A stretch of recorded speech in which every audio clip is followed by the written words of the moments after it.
আমি তোমাদেরকে শুশুনিয়া শাক রান্নাটা করে দেখাবো। দেখো, প্রথমে সর্ষের তেল দিলাম কড়াইতে।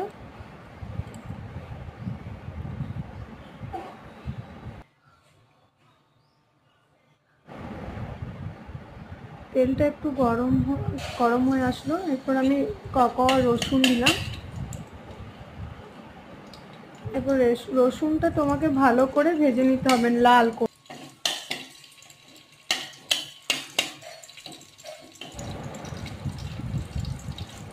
রসুনটা ভালো করে তোমাকে ভেজে নিতে হবে।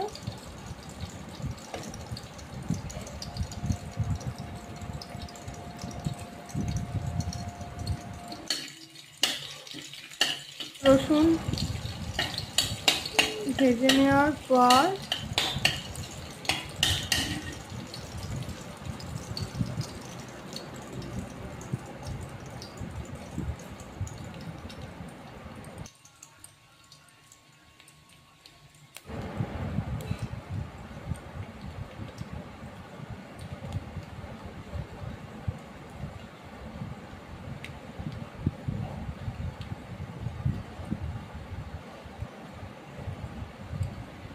রসুনটা লাল করে ভাজতে হবে। এরকমভাবে তুমি যদি শিলনোড়াতে বা খুন্তি করে এরকম করে থেতো করে নাও, তাহলে রসুন ভাজার সেন্টটা বেশ ভালো লাগবে।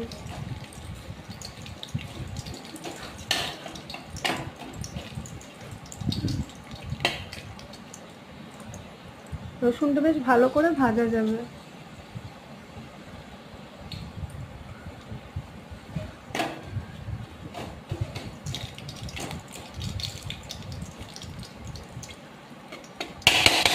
রসুনটা লাল করে ভেজে নেওয়ার পর এবার তুমি শাকটা ঢেলে দেবে।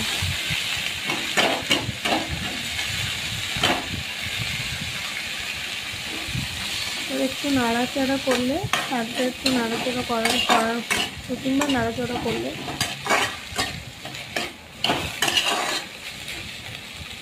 তারপর তার মধ্যে একটু লবণ দিয়ে দিলে, আর স্বাদ মতো একটু লবণ আর একটু হলুদ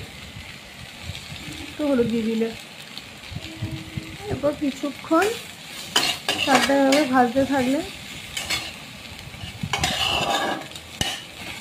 মিনিট 5 মিনিট শাকটা ভাজতে ভালো করে